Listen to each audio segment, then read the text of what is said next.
Hello comic book fans, today we're talking about Rogue Sun issue 25. We are getting closer to catching up with this series, and I remember the first time I read the Rogue Sun series, and it was up until this point.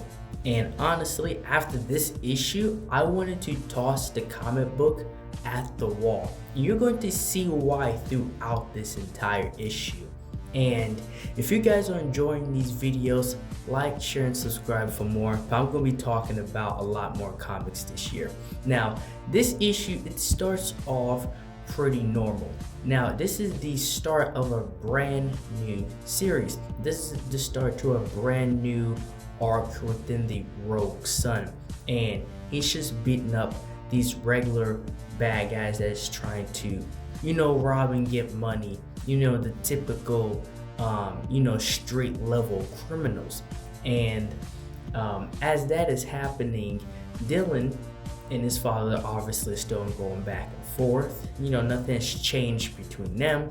And the corny dialogue of Dylan himself trying to make a joke here and there, but he ends up recognizing one of the criminals. And Dylan does something here. He lets the guy go. He doesn't arrest him. He recognizes who he is, and he tells him to get up out of here. Now, I have to side with the father on this, because you cannot be a superhero. You cannot be a symbol of hope and a symbol of what is right and do something like this. Now, I feel like if anybody was a superhero and they recognize somebody, they probably would let that person go. But when you're put in a situation or responsibility like this, you have to put a lot aside. Now, this is where the comic book goes downhill for me. This is when the story goes downhill for me, because Ari still has Collab inside her. Now, that sounds crazy, but when she pretty much sucked his soul in, now he's completely bonded with her on a spiritual level. And Collab is trying to get her to become the Rogue Sun he believes that the world needs. And again, the story goes even deeper on this part, because it turns out that Marcus put in place before he died that yes, Dylan will become Rogue Sun, but when he turns 18, he will inherit a large sum of money in inheritance, but in return, he has to give up being Rogue Sun. He has to give that to somebody else for them to be the superhero. And that is when he turns 18, and Marcus put that in place way before. And so now Dylan and the rest of the family is finding out about this. And obviously, it's a complete stab in the chest and back to Dylan, because Marcus never mentioned this at all. And in this next, page or panels, we see Morningstar working his magic on yet another victim. He gets people when they're at their lowest. He gets people when they are desperate and they need help. And he just created an entirely new demon, an entirely new villain. And the repercussions from that will be seen very shortly. And Dylan goes to talk to Dottie about the entire situation that just took place, with him finding out that pretty much his father never had him in mind to become Rogue Sun forever. It was always a temporary situation. And as the conversation carries on, he's telling her how he liked to be a superhero, how he just wanted to prove his father wrong and help a few people out. But Dottie takes this a different way. And there's actually a part in here where she just simply smacks him across the face. And it's not just because she's being mean. She's telling him that if you have a chance to get out of this life, get out of it, because people usually die, and she's seen a lot of that. So if you actually have a chance to walk away scot-free, you should definitely take that chance. Back with this brand new villain, he is now going after the people who did him wrong. From my guess of what's being explained here, this has something to do with a medical situation, and a lot of people that this guy knew pretty much died from it. He's now coming back to get vengeance on those who hurt him and the people around him. To be honest, you should not feel bad for the victims in this situation, or even this guy, I wouldn't even say he's just like a villain within himself. He's just getting back at the people who messed up his life.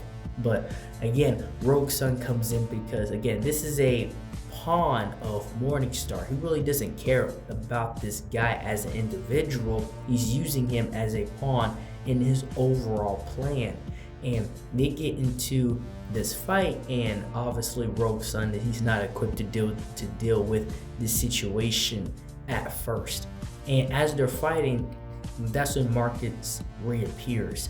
And right in the middle of this battle, they have this argument. They start arguing this conversation about what had happened earlier that day.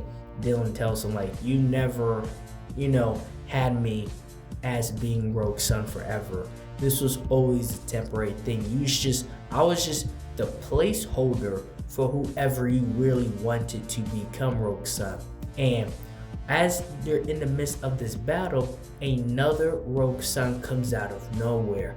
Another Rogue Sun comes and fights the same villain. And yes, it is Ahri with Calab. And this is another part of the story that absolutely aggravates me, because straight from the beginning, Ahri, she just simply acted like a villain. She never cared about Dylan. She says she cares about her father, but she did everything in her power to cause problems. Like, she's a villain within herself. And then you have Calab that tried to take her half-brother's body and then made a deal with Morningstar.